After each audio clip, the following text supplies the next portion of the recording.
Le secrétaire général adjoint des Nations Unies aux opérations de paix, Jean-Pierre Lacroix, a été reçu hier par le président de la transition, le colonel Assimi Goïta. Au menu des échanges, la prochaine revue stratégique de la MINUSMA, une revue qui devrait prendre en compte les attentes et priorités du Mali. Tenue à Sikasso d'une soirée dénommée la nuit du Djandjo, c'était dans le cadre de la biennale universitaire. Elle est placée sous le thème « Le rôle de la jeunesse dans la refondation du Mali », une cérémonie présidée par le ministre délégué chargé de l'action humanitaire. Très heureuse de vous retrouver pour ces 13 heures. Mesdames et messieurs, bonjour et bienvenue. Je le disais, le président de la transition, le colonel Assimi Goïta, a reçu hier le secrétaire général adjoint des Nations Unies aux opérations de paix, Jean-Pierre Lacroix, au centre des entretiens, la prochaine revue stratégique de la MINUSMA, une revue qui devrait prendre en compte les attentes et priorités du Mali. On notait la présence du ministre des Affaires étrangères et de la coopération internationale ainsi que celle du chef de la MINUSMA, le secrétaire général adjoint des Nations Unies aux opérations de paix, Jean-Pierre Lacroix, à sa sortie d'audience au micro de Mamari Kouni. La discussion d'aujourd'hui a été une prolongation et a porté sur la manière dont les Nations Unies pourraient continuer à apporter leur soutien aux efforts des Maliens dans les domaines de la transition politique, de la mise en œuvre de l'accord de paix, de la sécurité qui reste évidemment une préoccupation fondamentale, et comment nous pourrions s'assurer que les recommandations que nous allons devoir faire au Conseil de sécurité qui décide du mandat de la MINUSMA seront les plus en phase avec les attentes des Maliens et de leurs autorités. Le chef de l'État a exprimé ses attentes, notamment en ce qui concerne la sécurité. C'était une discussion importante parce qu'il est essentiel pour nous de recueillir les vues des plus hautes autorités de l'État de manière à ce que nous nous assurions que lorsque nous finaliserons ces recommandations, et nous allons travailler dans la plus totale transparence dans les semaines qui viennent, comme nous l'avons fait jusqu'à présent avec les autorités maliennes. Lorsque nous présenterons ces recommandations, nous serons en mesure de le faire en ayant l'assurance que les autorités maliennes se reconnaîtront dans les objectifs que nous mettrons en avant, dans les priorités que nous mettrons en avant. Ensuite, il appartiendra aux États membres et notamment au Conseil de sécurité de décider, et il est donc important à la fois de s'assurer de notre convergence avec les autorités maliennes sur les objectifs principaux, parce qu'il s'agit d'abord évidemment d'aider le Mali, il s'agit aussi de s'assurer que nos États membres ensuite seront en mesure de soutenir notre travail et nos recommandations. Donc voilà, en quelques mots, la teneur de ces discussions qui ont été très franches, très cordiales, et je remercie le président de la République, je remercie les membres du gouvernement pour leur accueil qui a été comme d'habitude très chaleureux. Les responsables de l'Agence nationale d'investissement des collectivités territoriales ANICT échangent avec les acteurs impliqués dans la gestion des collectivités territoriales, cela dans le but de résoudre certaines difficultés liées à la mobilisation des ressources du Fonds national d'appui des collectivités territoriales FENACETI. Adama Traoré. La faiblesse de la maîtrise d'ouvrage de certaines collectivités territoriales, les retards dans la livraison des projets sont là quelques constats relevés par les responsables de l'ANICT dans le cadre du financement des sous-projets financés par la structure. Pour cela, ils ont tenu à échanger avec les acteurs en charge des collectivités territoriales. Vous aurez à échanger sur le mode opératoire des sous-projets du budget des régions, échanger sur les difficultés liées à la réalisation d'équipements marchands, échanger sur le processus d'émulation des guichets de la DGCGTC, échanger sur les difficultés rencontrées par les acteurs dans le processus de mobilisation des ressources. Nous pensons qu'à l'issue de cette activité, les collectivités seront vraiment armées pour pouvoir mobiliser les droits de tirage dans les délais, les réaliser dans les délais et les réceptionner dans les délais. Une occasion pour les acteurs concernés de faire des propositions allant dans le sens de la bonne marche de leur collectivité. C'est des échanges qui vont apporter un changement de comportement dans la manière de faire des collectivités et c'est ce qui nous ravit pour ce matin. L'ANICT a pour mission de gérer les subventions affectées à la réalisation des investissements locaux entrepris sous maîtrise d'ouvrage des collectivités territoriales et de garantir certains prêts contractés par elles à travers le Fonds national d'appui aux collectivités territoriales. Fin vendredi dernier d'une session de formation à l'intention des médecins spécialisés en chirurgie et anesthésie. La formation qui a duré une semaine était organisée par la coopération espagnole au Mali dans le cadre d'un partenariat entre la faculté de médecine et la coopération espagnole. On en sait plus avec Souleymane Sidibé. Ils sont 16 médecins chirurgiens à bénéficier de cette session de transfert de compétences d'une semaine. La formation a porté sur des programmes et est le fruit du partenariat entre la coopération espagnole au Mali et la faculté de médecine. C'est les premiers soins, disons, de patients critiques, de médecine intensif, mais aux urgences, les premières 24 heures pour faire prendre en charge ces patients. L'autre programme, c'est un programme qui vient aussi des États-Unis, c'est un programme qui s'appelle ATLS, c'est la formation en support de vie du patient traumatisé grave. Cette initiative qui a commencé il y a quelques mois avec deux réunions avec le chef d'anesthésie de l'hôpital Poingier et avec l'université de médecine, la faculté de médecine de l'université de Mali. Les participants et le recteur de l'université des sciences et des techniques de Bamako se réjouissent de l'initiative. Nous avons non seulement beaucoup appris dans cette formation, mais aussi elle nous a permis alors de structurer ce que nous connaissons déjà afin de raccourcir le délai de prise en charge de nos malades. C'est très très important parce que nous sommes dans un pays où nous rencontrons beaucoup d'accidentés ou de blessés de guerre avec beaucoup de traumatismes de différents genres sur la même personne. La faculté de médecine et son partenaire ont décidé de pérenniser l'initiative pour le bien-être de la population malienne. En troisième région, le ministre délégué chargé de l'action humanitaire a présidé samedi la nuit du Djandjo. C'était dans le cadre de la biennale universitaire placée sous le thème « Le rôle de la jeunesse dans la refondation du Mali ». Compte rendu Moustapha Doumbia, Amadou Dolo. La biennale universitaire des arts, de la culture, des traditions et du tourisme est une initiative de l'association Ces Vacances, un cadre d'échange, de discussion et de brassage autour des compétitions interscolaires, des visites touristiques et la nuit du Djandjo qui récompense le travail bien fait. L'édition 2022 de la biennale universitaire est placée sous le thème « Le rôle de la jeunesse dans la refondation de l'État ». Nous avons initié cette biennale afin d'impliquer davantage les jeunes dans la refondation du Mali. Notre association est dévolue aux jeunes et nous menons plusieurs activités. Nous mettons 1 an à choisir les travailleurs que nous récompensons. La nuit du Djandjo 2022 à Sikasso a récompensé par des tableaux d'honneur une quinzaine de personnalités du Kénédougou. Parmi ces personnalités, des opérateurs économiques, des artistes, des jeunes et des femmes leaders.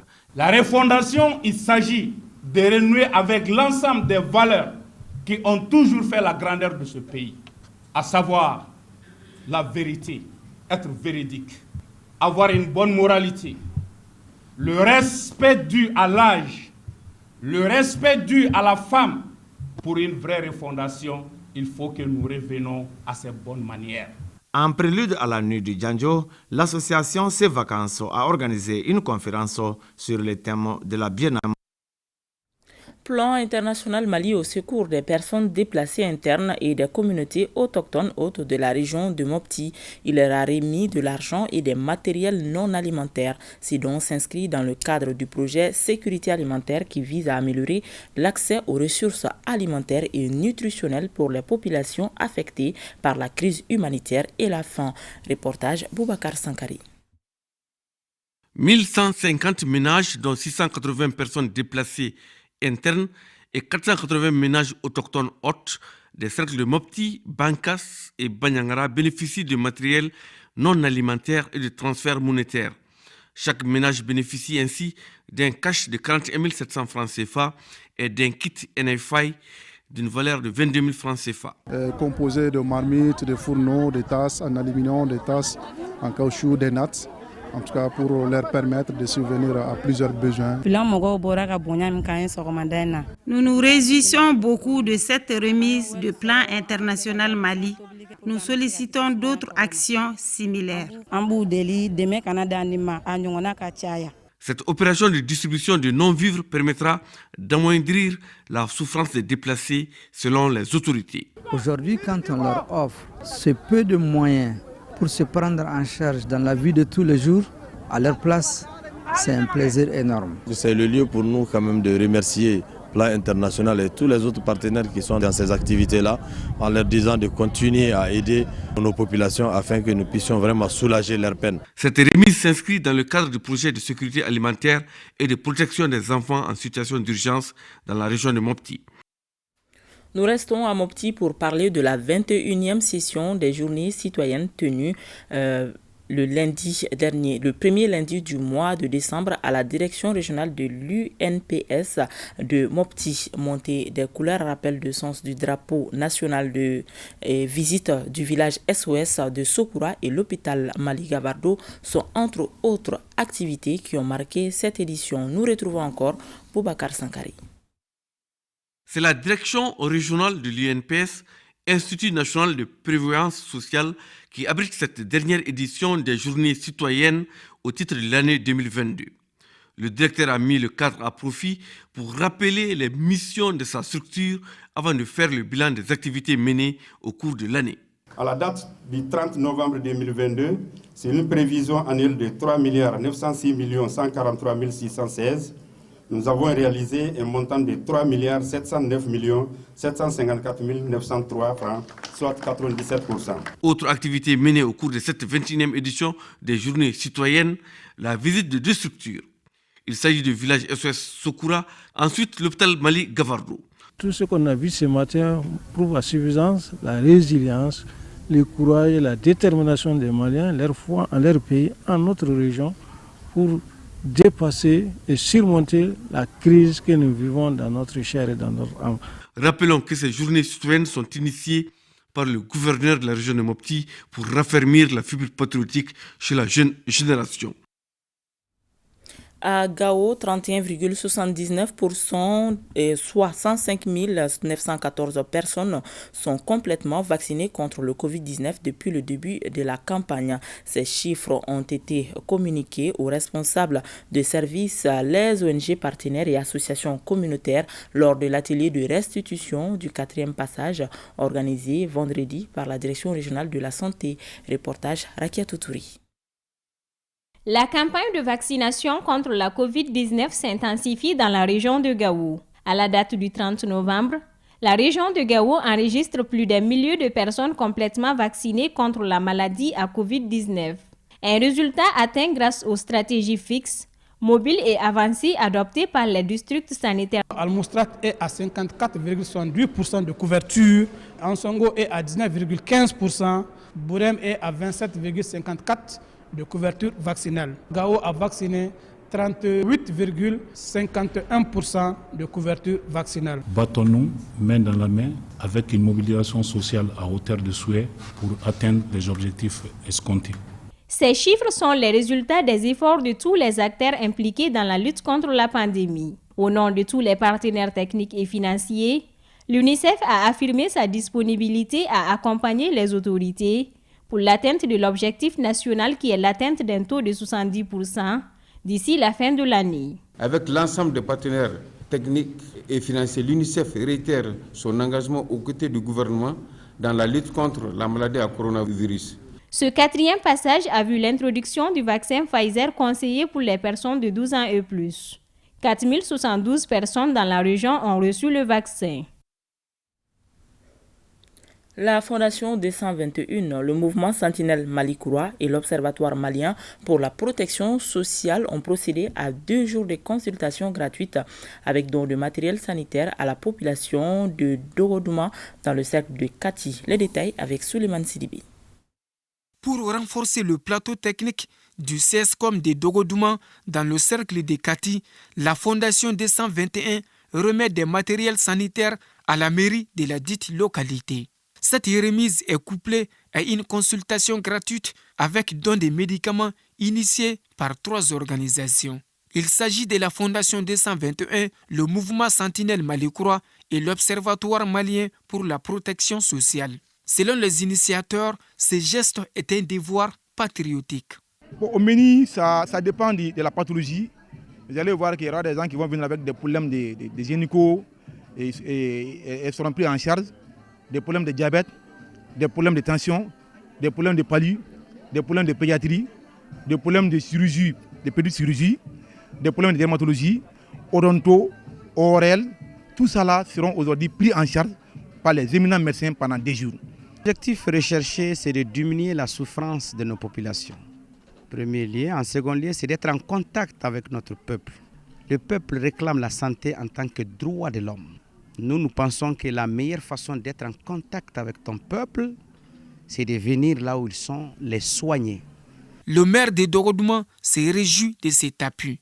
Depuis 5 ans, je me bats pour ça. Et à la grâce de Dieu, aujourd'hui, c'est fait. Pendant 2 jours, plus de 1000 personnes ont bénéficié de cette action humanitaire.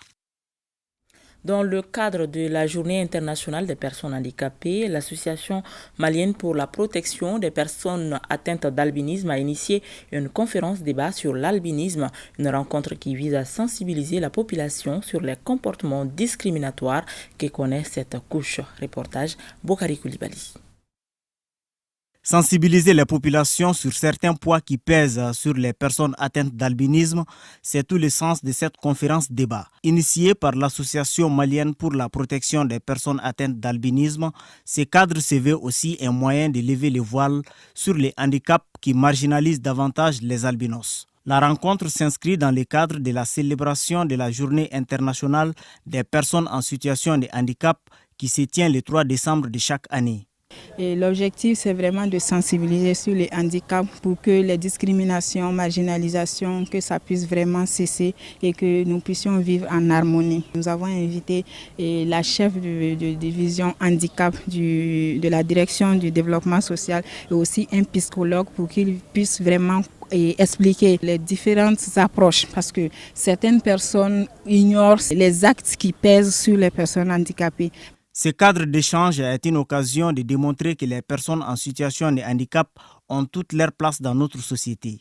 Les bonnes pratiques, c'est de les considérer d'abord comme une personne à part entière et qui a eu des insuffisances ou bien des déficiences et qui ont fait en sorte qu'elle a des incapacités. Et prendre en charge leurs préoccupations et surtout dans les domaines de leurs droits. Au terme de cette rencontre, des panoplies de recommandations ont été formulées. L'inclusion des personnes en situation de handicap dans la vie socio-économique et professionnelle de notre pays. Entre autres, du nouveau dans le transport au Mali, l'application Oyo sera bientôt mise en place par la société Oyo.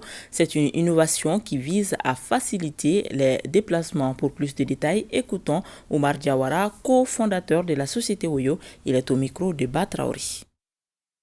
Oyo, de nom, c'est une société qui développe et exploite des applications mobiles. Donc le produit, l'application mobile qui a été mise en place, qui s'appelle Oyo App, a été développé par la société Bintech, qui est aussi une société de services numériques basée au Mali. Le mode de fonctionnement, c'est que c'est un moyen de transport digital, 100% digital. Donc tout se passe avec le smartphone, donc les téléphones Android ou iPhone. On peut notamment aussi utiliser tout ce qui est iPad. L'avantage pour le Mali, c'est que le temps de trajet et le confort seront relativement optimisés. Donc en termes de sécurité, il y aura un palier qui sera franchi. Et il y a aussi, pour simplifier, l'avancée technologique dans le domaine du transport au Mali. L'association Jeunesse Art vient de lancer la première édition du festival Consonne les voix à elle. L'événement qui magnifie le slam vise à éliminer les violences à l'égard de la gente féminine. Mariam Koulibaly. L'art subtilement utilisé est capable de venir à bout de tout mal social. C'est dans cet état d'esprit que l'association Jeunesse Art initie le festival Consonne les voix à elle. Il s'agit ici de dénoncer à travers le slam les violences faites aux femmes et aux filles. Les violences basées sur les genres sont des maux que nous devons éradiquer de nos comportements, car ils mettent à mal l'existence des individus qui en sont victimes. Et quand des individualités peinent à s'affirmer et affirmer leurs compétences du fait d'un empêchement quelconque, le collectif ne saurait jouir des options permettant de prétendre au bonheur commun. Le programme qui s'étale sur 5 jours sera meublé de débats, de formations, de matchs de football, de slameries et de rencontres. Une occasion de rassembler les génies créateurs en vue de contribuer à l'élimination des violences basées sur le genre. Ça cultive, ça met la jeunesse au même niveau d'information. Il faut que les gens sachent que la femme et l'homme, nous sommes des complémentarités. Créée en 2016, l'association Jeunesse Art regroupe les jeunes amoureux de l'art en général et d'islam en particulier. Elle fait de la lutte contre les violences faites aux femmes et aux filles son cheval de bataille. C'est la fin de cette édition que j'ai eu le plaisir de vous présenter. Merci de l'avoir suivi et à demain 13h s'il plaît à Dieu.